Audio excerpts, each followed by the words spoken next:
Welcome to the GoodChristadelphianTalks podcast. I'm Levi. And I'm Chris. Thank you so much for joining us this week. On this podcast, we select one talk a week to help each one of us get the Bible in our daily news feed. We post at the start of each week for you to listen with a short intro beforehand to kind of set the stage for the talk you're about to hear. And now, let's hear more about this week's talk.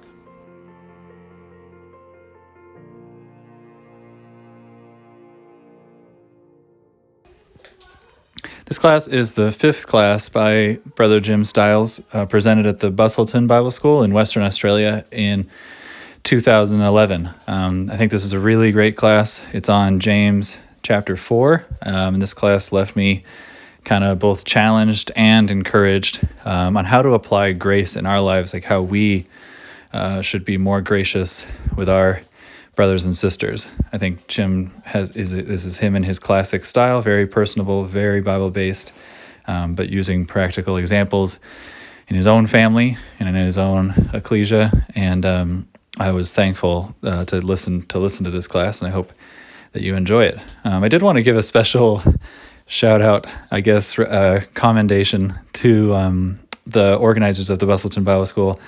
Something I'm sensitive to as being a father of a young child is if you're too concerned about keeping your children quiet, you may not get an opportunity to listen to the class, and that does not occur here. In the Busselton School, you'll hear some background noises of young children, which brought a smile to me, but may not to others. Just wanted to kind of use that disclaimer before we get into this class. But here it is, Jim Stiles, Be Doers of the Word, which is Class 5. All right, the game plan for today is hopefully to have a look at finishing up James chapter 3 and then move into chapter 4. Hopefully get far enough along in 4 that we can finish it off tomorrow morning. But I do know that some of you are heading off to a wedding, so I just want to make sure that we get an opportunity to thank you before you leave. Really appreciate the opportunity of being here at the Busselton Bible School. It also worked out really nice for Sue and I because we got to come over here to Australia and visit Steve and Fliss while we were here. That was really nice of you all. And we really had a great time here. This place has turned out to be really much better, I think, than we had even expected, because you really don't know when you're going to another area what you're in for. Jeremy tried to give me some warnings ahead of time about some of the things and alleviate some of my fears that I had, that I would have to come in a suit and tie every day. And he did explain a little bit about it, but until you actually get here, you really don't know. And it's been a lot of fun meeting up with all of you, getting to know you, your families, and little bits of your ecclesial life that's here on this side of Western Australia. So thanks very much for that opportunity. We ended up yesterday having a look at James chapter 3. We got about as far as our tongues. And remember, what James is doing here, he's trying to set out really practical things to help us understand how we're doing, like the mirror test, or like the idea of showing favoritism. And then he went into the issue of, well, how are you doing then at actually showing your faith through your works? When you see needs in your ecclesia, and you see a brother or a sister or their family come along, they move into your area, and they're in a lower class, and they don't really have a lot, and they come to you and they need something, is your faith so powerful that it will now compel you to help them out? Or do we have a faith that's just a bunch of doctrines that even demoniacs could have, and yet it doesn't translate into any kind of works of faith? And he gave the examples of David and Abraham and Rahab yesterday, of looking at people who were compelled by their faith to go outside the box and help other people, even if it was going to cost, like Rahab, her life. She was still willing to do it. Or in the case of Abraham, that he was willing to kill his own son, fully convinced that God was going to resurrect him from the dead. And then James ended up in chapter 3 with the example of the tongue, because he probably figures that's a great one, because that fits into ecclesial life really well, our family life, because we give ourselves away by what we say. And so don't be deceived, brethren. When we can't control our tongues, that's a warning to us that the implanted word is not yet having the impact that God had intended. There's still some rough edges on those stones that he's trying to shape and fit into his temple, and he's got to do some more work. And that's an area that we then have to work on. So chapter 3, that was pretty practical of looking at that whole concept about the tongue. And we ended up somewhere around, we were probably around verse 11 or 12, somewhere in that area right there. So now James gives us some really practical nature examples. This is the kind of writer that he is. He doesn't just try to give you academics. He refers back out to, well, what about outside there? What do you know? In the natural world, is it possible that you could go out to one of those rivers around here in Western Australia, and the river would be pouring down, waters from some of the hills? And does a spring, like a river like this, send forth fresh water and salt water from the same opening? Have you ever seen that? You ever see a river coming down from the mountains, and it's coming out one day, it's coming out fresh water, and the next day it's coming out salt water? That doesn't happen. Now, it might happen right at the ocean where you have a mixing of the fresh and the salt water, and you get the brackish area, but you're not going to find that from a spring, or you're not going to find that from a running water. That just doesn't happen. And he's just trying to illustrate the idea that it's either one or it's the other. And the tongue gives it away. Our mouth just, when it runs, it reveals where our heart really is. Or is it possible, when in verse 12 right there, that you could have, like in this case, figs? Will a fig tree actually yield olives? Is that what it will do? When you go to a fig tree, you don't expect olives. You expect figs, because it's got all the control mechanisms inside it. It's got all the programming for producing figs, not for producing olives. Or can you go over to a grapevine, and would you expect to get figs? And it's just little simple practical things. Because whatever has been in there, whatever is in that plant, that's programmed in that plant, that's the fruit that you expect to get. So you know the plant based upon its fruit. And in the same way you know a plant based on its fruit, you can tell somebody's heart based upon what they say. And that's just a warning to all of us that our mouth plain old gives us away. And so James's point is that just listen to your tongue. Listen to what you're saying. Do the mirror test on yourself. When you go through the end of a day, you get all done at the end of a day, just think about, what did I say today? Did I say things that helped other people? Was I critical of other people a lot? Did I lose my temper and yell at somebody?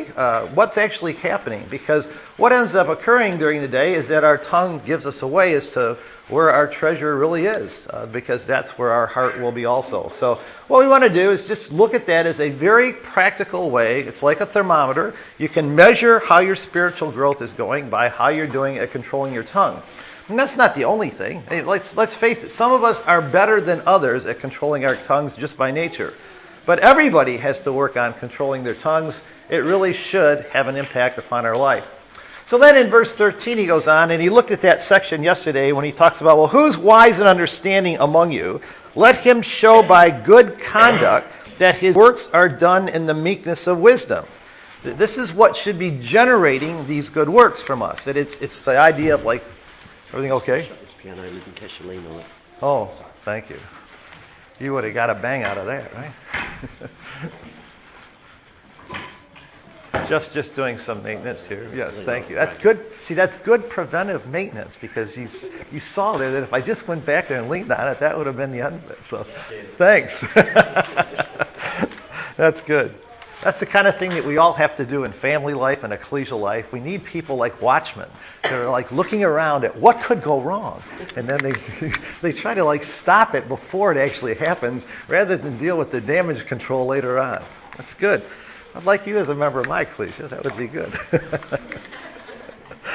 So, in verse 13, though, it's just a very practical thing. It's almost like James had said earlier in chapter 2, when you were back there looking at that section about that someone will say, and he says, well, look, in verse 18, he said, someone will say, you have faith and I have works. Show me your faith by your works, and I'll show you my faith by my works. Well, now he's saying the same thing about good conduct. That good conduct is an indication of how our faith is growing. Whether we really have a faith that's active and we're really a doer of the word. And let it be done in the meekness of wisdom, because this is going to be a key here. He's going to look at humility and meekness now. He's leading into a section about the way you control your tongue and the way you control anger, the anger management, is by humbling yourselves in the sight of God. This is going to be a strategy. If you ever, you start wondering, well, how do I do it? How do I control my tongue? How do I stop from being so angry? Well, James's suggestion as we move into chapter 4 is going to be, the first thing you do is look in the mirror and realize, I've got the problem. I see myself up there too far, and I've got to lower myself. I've got to humble myself in the eyes of God. I've got to be more like Moses and be a meek person in ecclesial life and family life, instead of coming in with all this boldness and pride. Because he says in verse 14 there that if you have this bitter envy and self-seeking in your hearts, do not boast and lie against the truth. this wisdom doesn't come from above, but it's earthly and sensual and demonic. And where evil and or envy and self-seeking exists, confusion and envy and every evil thing will be there.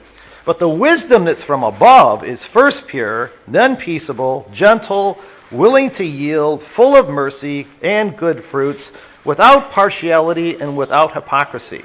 And that's the way James ends chapter 3 right here, that the fruit of righteousness then is sown in peace by those who make peace. So his concept is that then if our mouth is giving us away that this is the kind of person we are, that we're full of pride and we see ourselves as better than other people, and we're constantly like putting other people down, then we're full of this envy and self-seeking, and we boast and we lie against the truth. This is all derived from the flesh. This is sensual, it's earthly, and it's demonic. But on the other hand, we can have the wisdom that's from above. And the wisdom that's from above is first pure, then it's peaceable, it's gentle. I always found this was interesting that you look at the wisdom from above, the wisdom from above doesn't come in and dominate other people. It doesn't come in with a position of power and authority and try to dominate and intimidate other brothers and sisters or our children.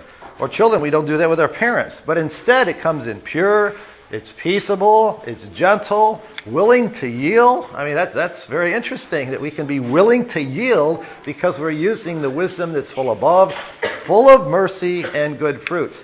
Single-minded people, this is what they do. They let the wisdom of God influence their life. They treat other people like this, and they trust God to keep the ecclesia pure. It's not up to me to go through there and hammer everybody into a certain peg and make sure they fit into these openings. God is going to bring these people into the ecclesia. All my job is, and my responsibility is just to learn to reflect the character of God and treat people the way God would treat me, the way I hope God would treat me. And that's through peaceable and gentle and willing to yield and full of mercy. And those kind of people will bear all those good fruits. And so that's really what we want to do, is practice the speaking the fruit of the Spirit and actually doing the fruits of the Spirit. But you can actually see that, when people look at James and Paul and they wonder if they're going at conflicting things and one of them's against the other one, when you start to see where they end up in the same place. Whether you're looking in Galatians or whether you're looking here in James's letter, they both end up with the fruit of the Spirit. And we have to practice those fruits of the Spirit of love and joy and peace. Now, chapter 4 was one that was always interesting to me because now he moves on into an area where he's going to come right after the things that were happening in this ecclesia where people were misbehaving. And you'll see that as you go along, that there were wars and fightings amongst them. Their conduct, because of their tongues, I think he's really leading logically into a position here where he starts out with the partiality problem, then leads into the fact, well, because this is what you really think, now your tongue gives you away and you start saying these things that we really shouldn't say. And then in chapter 4, he starts leading into the fact, well, what this does then in family life and ecclesial life, when your tongue starts rolling like this, you stir things up and then you cause wars and fightings. This is what happens in ecclesial life. The second class this morning is all about problem solving in ecclesial life. Just Bible examples of how do we solve ecclesial life problems or family life problems. And you can see James is really attacking that exact issue. He's trying to go after this progression of what occurs in our lives where we end up having trouble in the ecclesia. And so he comes at it from the perspective of we've got to become friends of God. We've got to have a relationship with God that puts us in a position where we're a friend of God and not a friend of the world. And that's where he's headed at right now in chapter 4. So where do these wars and fights come from among you? They come from your desires for pleasure that war in your members. That's where they're coming from. You lust and you don't have. You murder and you covet and you cannot obtain. And you fight and you war. And you don't have because you don't ask. And then when you ask, you don't receive because you ask amiss that you will spend it on your own pleasures. You've got all the wrong attitudes here, all the wrong motives involved. You're not really doing it for the good of the ecclesia. You're doing it for the good of yourself. So that's where he comes after. That's where he's heading right now. You can see it's a follow-up on the idea of if you're motivated by the wisdom from above, that single-mindedness of trusting God, then you'll be exhibiting the fruit of righteousness. You'll be showing love and joy and peace and kindness and patience. And you'll have that spirit that is willing to yield and mercy and those kind of things, instead of all these negative things that happen in life. So what occurs in ecclesial life or in families, you can see this, it's not just ecclesias, sometimes it happens within families. That mom and dad end up in this predicament of who's in charge. And a little war goes on at home, and the kids have to watch the bickering that goes on between a mom and a dad. And I hope that doesn't happen in your family. I grew up with a mom and a dad that I'd never seen have an argument in my life. And I just assumed as a child, I thought, well, isn't that what everybody has? And then I found out by going to other people's homes that it wasn't always like that. And especially when I went over to the friends that were in the neighborhood, they had different parents than I was used to. It was a really surprise to me as a young child. I just assumed every mom and dad just got along as two people that just worked together. And that's the kind of spirit that we want to have in our families and in our ecclesias. And James's point is that what gets in the way of this is our pride and our desire. We have pride because we want to prove who's right. And this can happen between a mom and a dad. It can happen between brethren in ecclesial life. That because of our pride, where I said this verse means this thing, and you think it means that thing, we end up having wars over that, or over ecclesial positions on things that really shouldn't have become so important. We end up having mistakes, and wars get in the way, and we end up having ecclesial debates and arguments. And I've seen brethren get so upset at arranging board meetings where they'll throw a Bible on the table and walk out of the ecclesia, and they've let pride and anger get the most of them. It should not be so, as James would say. This isn't the way it's supposed to work. The actual words that are used there in the Greek when James uses about the wars and the fightings among you, it could be verbal wars, but they're the same words that are used of actual physical fights. That it could have gotten to the point where brethren in the first century ecclesia actually busted out. Jews are sometimes, they're really demonstrative people. They get real excitable. And I used to see that in my school district where I had a lot of Arabs where I was teaching. And the Muslim people are very much like the Jewish people. In fact, when I look at them, I can hardly tell them apart. And they would get really excitable too, and something would happen, and another boy would get all excited, and their natural reaction was like, they want to get up and have a little wrestling match, and they want to have a bit of a fight in order to solve the problem. But that's not what we want to do, brothers and sisters. That's not what we want. That's not the strategy that we want to use. So James says that, look, you lust because you don't have. You murder and you covet. See those words that he uses? You murder and you covet. I mean, that's basically what he had just looked at back in chapter 3 that caused all those problems about, in the law, that, if you're a murderer, you've broken the law. If you commit adultery because you covet somebody else's spouse. He goes back to these same issues and says, basically, you might think you're doing okay because you don't physically commit adultery. You don't physically murder somebody else. But when you treat each other like this, you're as bad as people that murder and covet. This is the kind of spirit that causes those same problems. So you fight then and you war because you don't have, or you didn't ask for the sake of other people, and you ask and you don't receive. So what James does then is he calls them, I don't know what version you were using, Jeff. What were you reading out of over there? ESV. So they put in there adulteresses.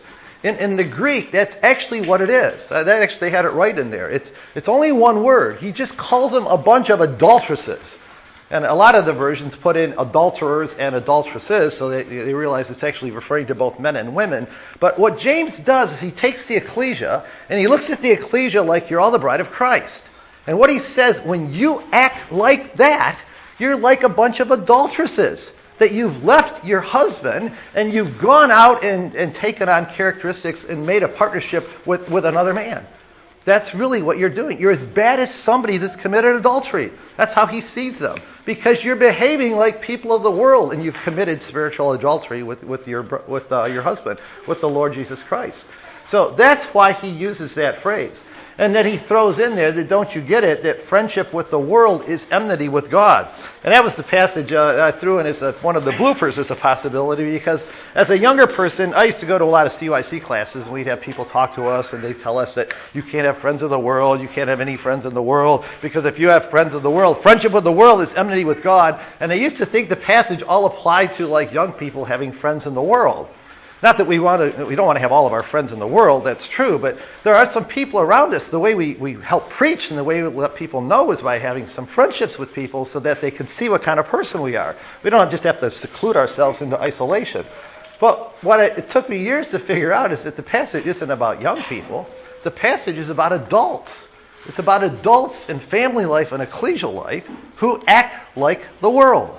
And James's point is, he already dealt with Abraham as being a friend of God back in chapter 2. And now he says, if you're not like Abraham, you're not single-minded and you don't trust God, then what you're going to do is get off on your own lusts, your own desires, and you're going to get into situations where your tongue will just roll. You'll get into wars with other people, and you'll end up having verbal or physical fights with people. And when you have these arguments, when you're going at each other, you're behaving like the world.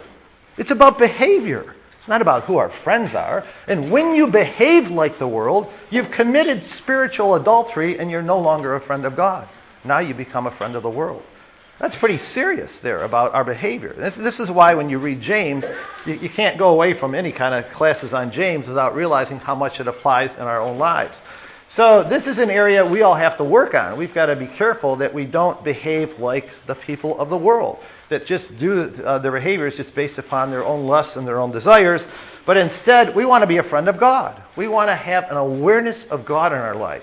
So when a conflict develops within a family or within an ecclesia, we don't respond as a result of pride and about anger and all of that. We start thinking about the fact, well, what can we do to help resolve this in a peaceful and a nice way so that God is glorified in all of this? Not so that I'm proven right, but so that God will be the one who's glorified and that the group will then come together in unity and find a solution then where we can all work together and move together.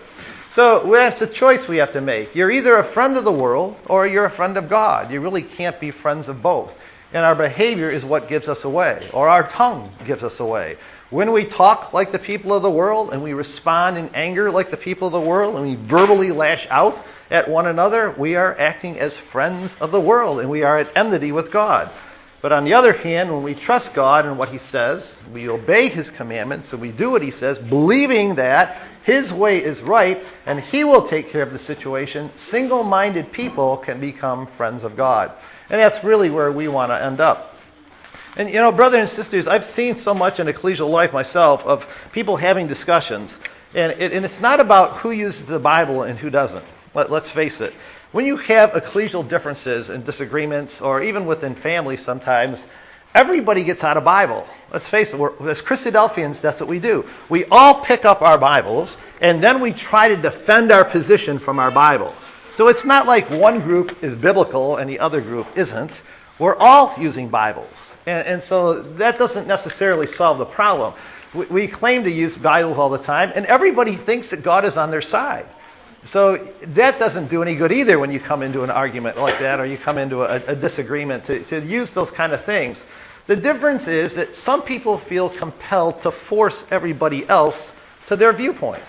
And on some of these things, that may not be necessary. When James talked about being willing to yield and extending mercy, there may be some cases where we can have a position on something and we can really hold it strongly, but we don't necessarily have to force that on everybody else in the ecclesia. That's part of how you get a spirit of Christ that operates in your group, or how a mom and a dad can work in a family. Because anytime you have a marriage, like when Sue and I got married, we had different backgrounds. Our parents brought us up differently. You know, we had the Bible in common, but we have different cultural backgrounds.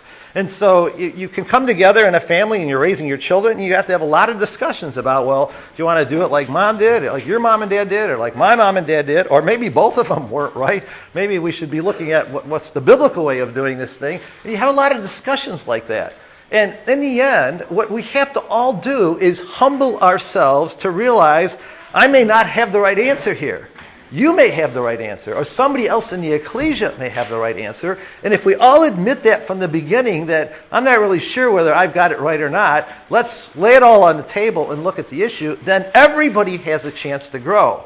I've seen a lot of times in ecclesial discussions that we've had back home with CYC kids or with our own ecclesias, that when you have discussions with a bunch of adults, we come into a discussion having a certain position, and then after everybody's had their say, I usually go away with my view a little bit modified because I've learned things from other people. And that's good. I like those kind of sessions, those good old brainstorming sessions where you get together a bunch of people that are trying to solve an issue.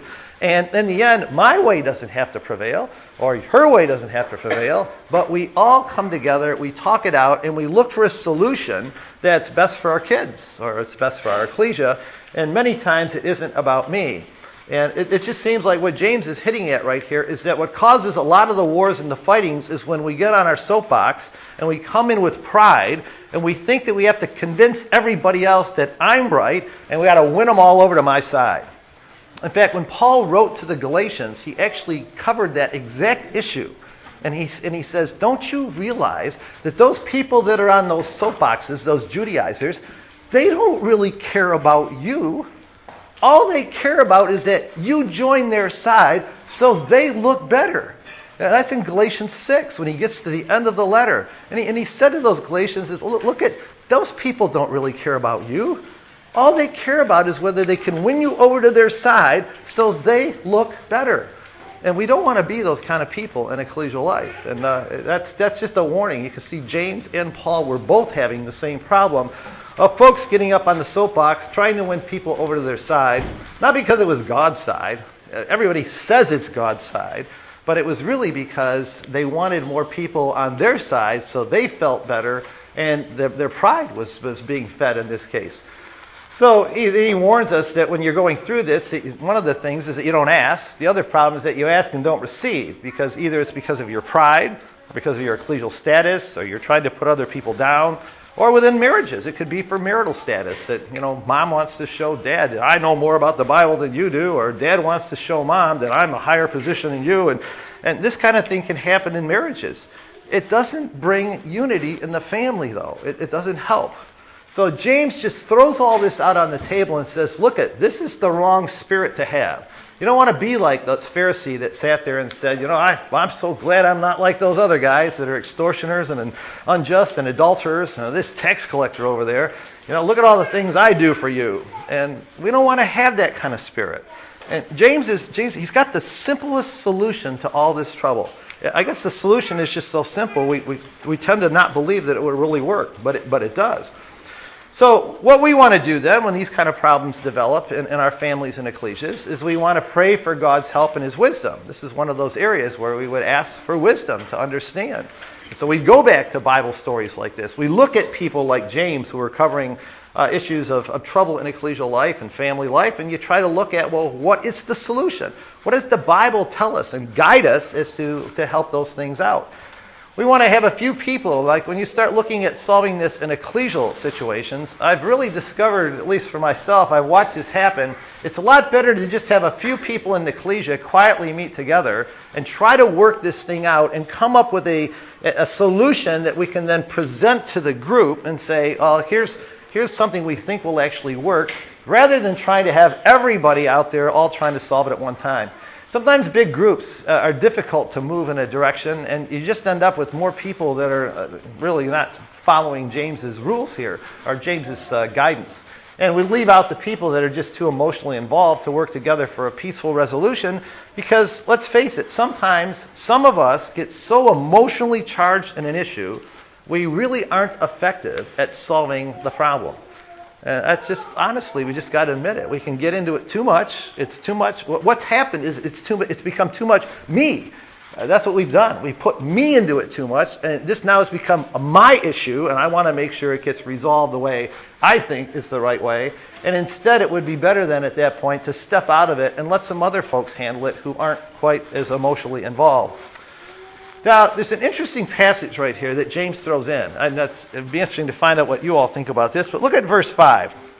After talking about being a friend of the world, making himself an enemy with God, or do you think the Scripture says in vain, the Spirit who dwells in us yearns jealously, or whatever you've got? That's the New King James right there.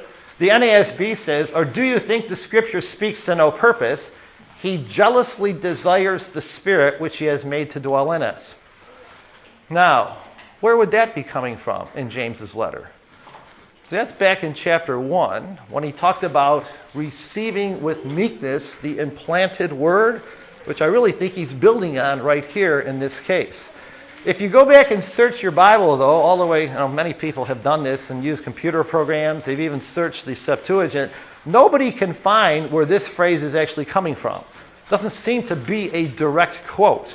It's not like James is quoting a specific passage. Instead, what he seems to be doing when he says that the scripture speaks to no purpose, it's like, didn't you get it? Like, all the way through the Bible, the scripture's been saying something about God. It's not a specific passage, but it's more like a big overriding concept that when God puts his Spirit in us and he gives us an opportunity to be one of his children, when he does that and he lets you understand and he puts his Spirit in you through an understanding of his word and his purpose and his family, then what happens is God becomes very jealous about you. He wants you as one of his children. And this is the Spirit of our God. And you see this running all the way through the Old Testament. You see this with Israel and the kings. You see it in the judges. You see God constantly going after his bride. He doesn't want to write them off. He wants to bring them back. That's his Spirit. He's constantly jealous over Israel. And you could go back in the Old Testament. You could find a bunch of places where it talks about God being zealous or jealous for his community. This was the general overriding principle of how he felt about his bride. He was jealous for his bride and wanted to be able to unite them to him and bring us into his family forever. So that's the suggestion, at least, as to what most people have come to. It's not really a direct quote. Now, this, when you look at the jealously, he desires the Spirit which he has made to dwell in us, I would have linked that back with James chapter 1, and also in verse 18 right there, that he's brought us forth by the word of truth, that we could be a kind of first fruits of his creature. And also the idea of the implanted word, which is able to save your souls. I really think that's what he's building on when he talks about this Spirit which he has made to dwell in us. And by doing that, he's now given us a seed in our brain that can now work against the mind of the flesh. And Paul would call this in Romans 8, this is the mind of the Spirit versus the mind of the flesh. In fact, Paul actually says in Romans 8 that those people who live by the mind of the Spirit and follow the mind of the Spirit, those are the sons of God. And that's really what God is after. And he does that through the implanted word and all the different ways that the Bible gets into us. Now, it's just possible that what James is doing here when he brings up this issue about God jealously wanting you, that he's actually, in these Jewish people's minds, he's taking them back to the law of jealousy. Now, remember how that worked, the law of jealousy? See, if a situation arose where I decided that I'm not really sure that Sue has been faithful to me, then what you could do under the law is I could bring her up before the community, and I could publicly put her out there in front of everybody and say that I think maybe she's been unfaithful. And they'd go through this whole process where they'd unravel the hair and let it hang down. They'd make you drink this water that they had mixed with the earth. And you'd have to drink this stuff down. And then if you're fine for the next few days, then we'd know I was wrong. And if all of a sudden this thing grew up in her and it became something that, like an infection in the abdominal area, it could actually kill her at that point. And then we'd know that she was wrong, that she really had committed some kind of an adultery. So it's possible that this is where James is going. What happened under the law, though, is that me, jealous husband, what I should do, really, I should talk to Sue. We should really try to work it out. And hopefully you'd never get to a point where you bring your spouse up in front of the whole ecclesia and you make them go through this whole process. But God put this in there because he's wanting us to realize in the law that really we are the bride of Christ, and really this is a process he could put us through. It's an interesting concept about the law. When God gave the law, and you read through the things that are in the law, all of those things that are there about, well, if you do this, this is what you should get. If you do that, this is what you should deserve. Those things were all put in there so that we would know what I deserve for having made mistakes before God. But then when it came time to implement the law, now suppose Sue got caught in adultery, and there were three witnesses, and they all saw her in adultery. What could happen at that point is that the law made it very clear, you're guilty of death. And we could bring her up in front of the community, and we could all stone her to death. But what would you do as a husband if your spouse came to you and said, look, I blew it. I made a mistake. I'm sorry. It was a mistake. I just goofed, and before God, I admit it. And they appeal to you for mercy. Would you, as a husband, then go and say, well, law says, got three witnesses, we have to stone you? Is that what we do to somebody that we loved? Would you do that to your children who had committed mistakes under the law? And see, what happened with the law is that God gave them all these rules and said, if you mistake these rules and you sin in these rules, here is what you deserve. But then when it came time to implement the law, I'll bet that a lot of times what ended up happening is that mercy triumphed over judgment to the people who appealed to mercy. And why wouldn't it? Because what do we all expect when we make a mistake before God? What do we do when we come before God and we've blown it this week? And we go before God again and we sit there and we take the bread and the wine on Sunday morning and we look back over a week and we realize, I goofed here, I messed up here, I messed up there. What we all do is we appeal for mercy. And we're all learning through this process that if we don't get mercy, we're dead. And then when it came time to implement the law, that's what we should have done. Mercy should have triumphed over judgment, which David learned. I mean, Bible characters finally figured this out when they were going through the process and realized there was no sacrifice you could offer. All you could do is throw yourself on the mercy of God. I think you can see that also in the woman in John 8 that got caught in adultery and they came to Jesus, who followed the law perfectly, had witnesses galore, knew the woman was guilty of adultery, and he looked at her and he said, go your way and sin no more. Hey, he didn't throw a stone at her. No way. Because you'd only do that to people who were totally blaspheming God, had no interest in the truth, and that's how God cleaned out the community at that point of people that were totally rebellious. But for the folks who were following a law, who cared, who were serious, and who had made honest mistakes, this is what they would do. So I really think that maybe happening here is that he's referring back to the law of jealousy and saying, look, this is what people did who didn't follow mercy. You take your spouse, you bring them up before the group, and if they've made a mistake, that would be it. You could kill the spouse in this case, and you could have the end of it. But look at verse 6. Look at what God does. See, this is the spirit of man. The spirit of man gets very jealous like that, and right away when somebody's made a mistake, we want them punished. You know, we might be going home today, and we're going over the speed limit on the way back home. What is it up there? Is it 80? Is it 80K? I don't know what the road was going up to Perth. Was it about 80K? Was it 100? 110. Okay, so we're doing 110, right? We're doing fine. Somebody whips by us, though, and they're doing 130. And a lot of us, the natural tendency is, well, I sure hope a cop down the way gets him. Hope that speed camera gets him. You know, and then all of a sudden we realize we're late getting home. We're supposed to be there to pick somebody up, or we've got some responsibility, and we're not going to make it. And so we start a little faster. We do our 120, 125, and we're all hoping that, hope he doesn't me. I mean, isn't that amazing? And we laugh at that, and it is funny a bit, but do you realize how serious that is about each other? This is how we treat each other. Somebody else makes a mistake, we want God's judgment on them. But when we make the mistake, oh wow, I sure hope he's got a lot of mercy and plenty left over for me. So he comes in here at verse 6 now with, but. This isn't how God reacts. This isn't how God treats his children. Even though we go at it with the spirit of jealousy, and we want somebody brought up, we want somebody who's judged for the mistakes that they've made, look at what God does to his children. He gives more grace. Now, this isn't talking about people who are just rebellious and they're running away from the truth and they're not trying to follow God at all. This is talking about people who are living in his family who make mistakes. And they admit it. They've made a mistake. And what God does is he just rains down more grace. More grace. It's not a case of shall we sin that grace may abound. It's the fact that we make mistakes. He resists the proud, but he gives grace to the humble. And he quotes Proverbs 3. So here's the solution then to solving these conflicts in ecclesial life. When we have pride and we have all this stuff that comes into play and we end up having these family and ecclesial wars, the solution is we all need the grace of God. Not just that other guy out there. I need it too.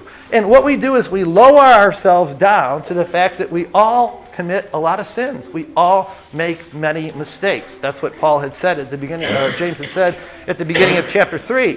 You know, don't let many of you become teachers because we all make many mistakes. Let's face it. The teachers are going to make mistakes too. You know, just because we teach a class that we can expound on the word doesn't mean all of a sudden that it's easier for us to live the truth. We all make many mistakes, myself included. That's life. But once we realize that about ourselves, that we all make many mistakes, and we're all down there together in this together, then we humble ourselves before God. And when we make mistakes, God doesn't look at us and say, oh, I want to get them. They messed up on that. And, oh, you did that. I can't wait to punish you for that one. And that isn't the spirit God has. Instead, what he does is just pours out more grace. Because you're one of his children, he loves you, and he wants to give you an opportunity to grow. And if that's the way God is, and we're single-minded and we really believe that, why can't we treat other people the same way?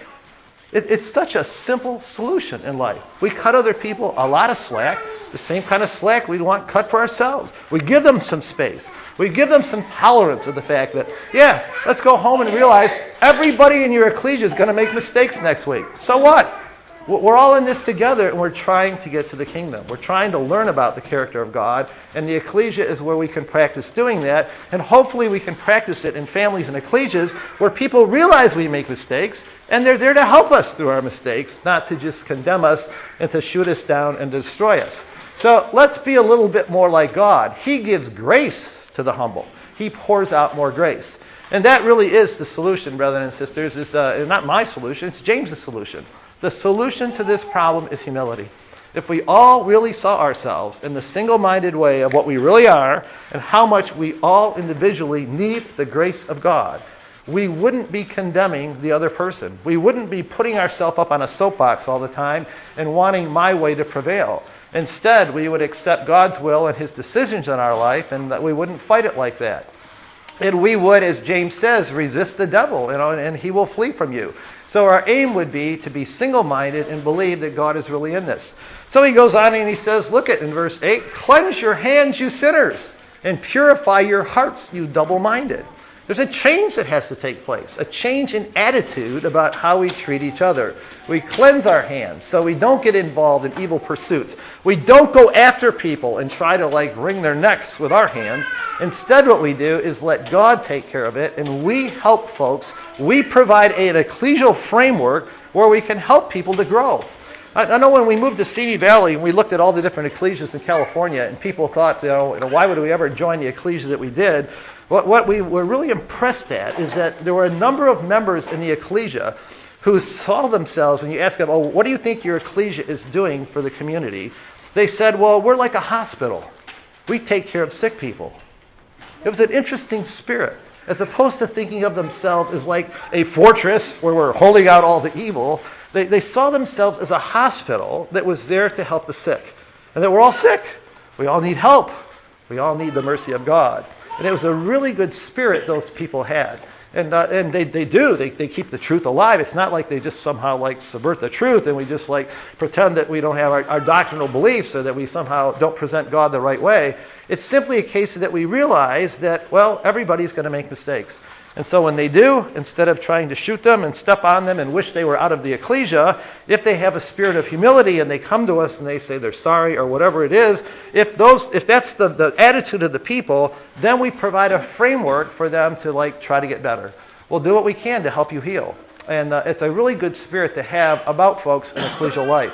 So what James wants them to do is to clean their hearts of the evil intentions that they had right there about each other.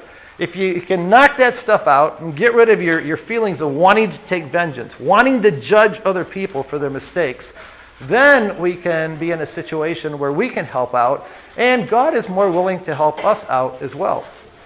So the solution then is to humble yourself before God. He says, lament, mourn, weep now, so that God can turn it into joy. And if you humble yourself before God and you show kindness to other people, those are the folks that God will extend mercy to. Because he said that earlier in chapter 2, how are you going to get any mercy from God if you haven't learned to show mercy to others? So God will grant us grace in verse 6, and God will lift us up when we go through our problems. Because eventually, brothers and sisters, even though right now the other people in the family or the ecclesia may be going through problems, eventually it will happen to us. And at that point in time, we're going to be glad that we belong to an ecclesia that views us as a hospital that's there to help, and not an ecclesia that just has walls up that wants to boot everybody out because you've made some mistakes.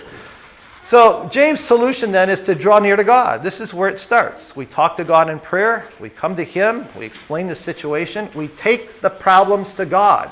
And we ask for God's wisdom to understand how can we deal with this? How can we find an effective way to uphold the righteousness of God and yet at the same time deal with the fact that we're all sinners that make many mistakes? And so that's what arranging boards do. This is what moms and dads do with kids that have mistakes and have made errors.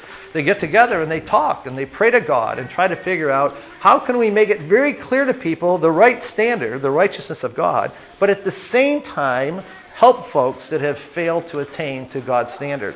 And we try to do that in a very kind and a gentle and a peaceful way so that those folks can heal. That's what we're really after. Now, James gives us then two ways. Here's how practical James is. He's going to give us two ways because some of us will be sitting here thinking right now, I've been talking about humility for 15 minutes, and some of you are sitting there thinking, well, I've got a lot of humility. I'm doing really well on humility. What's the problem? I do really good at this. And so James is so practical, the next thing he goes into, he's a bit like Paul, the way he logically puts this together. He says, I know what you're thinking. You're thinking you're really humble, and yeah, you've got it all worked out, and you're good. So I'll give you two ways to find out whether or not you really are humble. Do you really have humility, the kind of humility that James is talking about right here, after he talked about humbling yourselves in the sight of God, and He will lift you up. So what he does then, in verses 11 and 12 then, he goes on and he says, do not speak evil of one another, brethren. Well, that's interesting. So this is going to be a technique to find out, are you really humble? If you're humble, the kind of humility James is talking about, you won't look around in the ecclesia and talk evil about the other people. You won't do that because you'll realize we're all down here together. This is what real biblical humility is about. Because he who speaks evil of a brother judges his brother and speaks evil of the law and judges the law. But if you judge the law, you're not a doer of the law, but a judge. There's only one lawgiver who's able to save and to destroy, and who are you to judge one another? That isn't our job to go around and judge people in their lives and look at all the specifics that they're doing.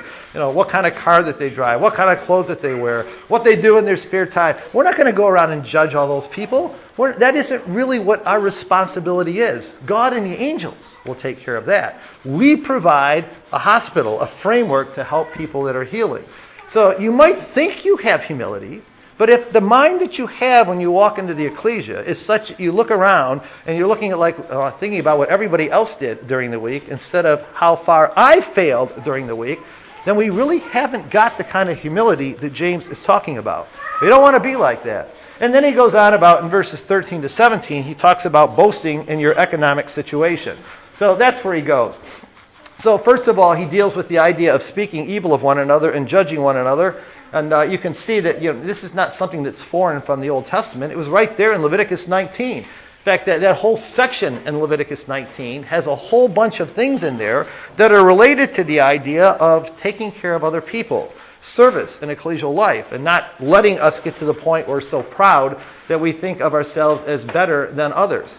But you shall love your neighbor as yourself. And Christ picked that up then and said, upon that and loving God, those were like the two things that the whole law depended on. It all hung on those two things. So we want to watch this week. What do we do when we talk about the ecclesia? Are we saying positive things? Are we saying things that help each other?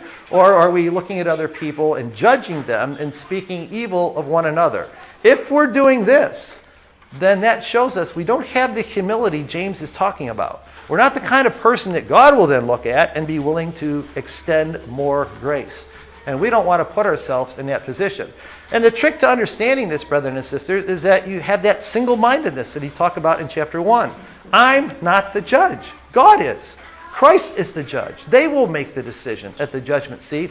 And right now, what we do is provide an opportunity for people to grow and to work together and to hopefully learn more about the character of God. And when we make mistakes, we're like the dad who welcomed back the prodigal son. We welcome people back into the fold, and we're so glad because there's more joy in heaven over one sinner who repents than over 99 who need no repentance. And you can see Paul dealt with the same thing in Romans 14 if you ever go back and look at that. And as James says, that really all this boasting stuff that we do, that's arrogant before God. So here's the other way you find out if you have humility. When you make your plans, You're sitting here thinking about what you're going to do over the next few weeks. I'm going to go here, I'm going to go there, I'm going to go there. In your mind, is it just about I'm making these plans? Or in your mind, are you really thinking, well, if God is willing and lets me do this, this is what I'll do? It's a very practical kind of thing. This is how James is. He says, if we're the kind of person that just thinks we've got all this, we've got money now that we've made, I have all my stuff and my health, and I'm making all these plans about what I'm going to do. And we go and we tell everybody, oh, I'm going here. I'm going on a cruise over there. I'm going to go over here and I'm going to do this. And we talk about our life that way. Then we don't have the kind of humility James is talking about humbling ourselves before the mighty hand of God. It's based on this idea that he had hit back in chapter 1, that every good gift and every perfect gift is from above. We have to remember that. Single-minded people acknowledge that. We don't make plans and say, I'm going to do this, I'm going to do that. I made all this money and now I'm going to go do these things. We're aware of the fact that God let me do this. God blessed me with this job. God's given me the health. He's given me the wisdom to do this job. He's provided me with all of this. And now we look at it and say, well, how can we help others? What can we do to help out in the ecclesia? And we don't just look at our lives as what I'm going to do next. So there are two really practical things about how do we spend our time and our money, what's our attitude about that, and how do we look at each other in terms of judging. There are two really practical ways of trying to illustrate the idea that we don't want to be full of pride. This is what pride leads to. We want to humble ourselves before God, lower ourselves before Him and our brothers and sisters, realize we're all on the same playing field, and look at what we can do to help out in ecclesial life. And that's what will bring about peace and unity and joy and happiness in the ecclesia, and get rid of these wars and fightings that you have among you in James chapter 4. Because honestly, single-minded people realize very clearly that God's given me the money, God's given me the health. If I have a family relationship where Sue and I get along and we don't have problems, we don't have situations where we're having conflict that would lead to divorce or whatever, I look at that, it's not because of me, it's because God has provided that framework. Or it's the influence of the implanted Word. It's all coming from Him. It's not because I did it. If my children come into the truth and they're baptized, and God willing, we hope that is the case, it's not because of me, it's because God was merciful and gracious. We're down here, and it's all about Him and what He's done and blessing us because He loves us. And if you had that kind of spirit, then you'll realize that your life really is just a vapor. And it appears for a little while, and then it vanishes away. And so humble people, that's what they do. They always say, well, God willing, we're going to do this. And God willing, I will do that. And James is just very practical that way. It's a simple little test, like the mirror test, like the tongue test. Is your spirit such that you always, in your brain, you're always thinking, God willing, I'm going to do this. God willing, I'm going to do that. Or are we the kind of person that just figures, I'm self-sufficient, I've got all this stuff, and now I'm going to make my plans? And if we are, then it's a warning that we're up here when we should be down there. And we need to humble ourselves before the mighty hand of God, and He will exalt us in due time. And once we do that, brothers and sisters, you'll find out that your families and your ecclesias function a lot better together. And it will eliminate those wars and those fightings that are happening sometimes in family and ecclesial life, because everybody's down on the same level, and we're all trying to help each other learn about God and the character of God and become members of His family forever. So we'll leave it at that. I think we're pretty much caught up. Chapter 5 is for tomorrow. Thanks.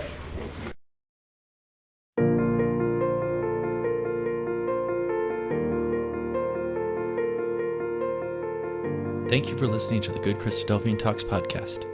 Please subscribe for new episodes and leave a review on Apple Podcasts or whichever service you are listening from to help people find the show when they search for it. If you enjoyed this talk, share it on social media so other people can find it too. For show notes and links to the talk that you just listened to, visit our show page at anchor.fm/GCT. We want to encourage everyone to share their thoughts from the talk this week on Facebook or Instagram, where we are at GoodChristadelphianTalks, or on Twitter, where we are at GCT_podcast. If you know of a great talk, we want to know about it too. Send a suggestion to GoodChristadelphianTalks@gmail.com or message us on any of our social media platforms. Thank you for listening. God bless, and talk to you next week.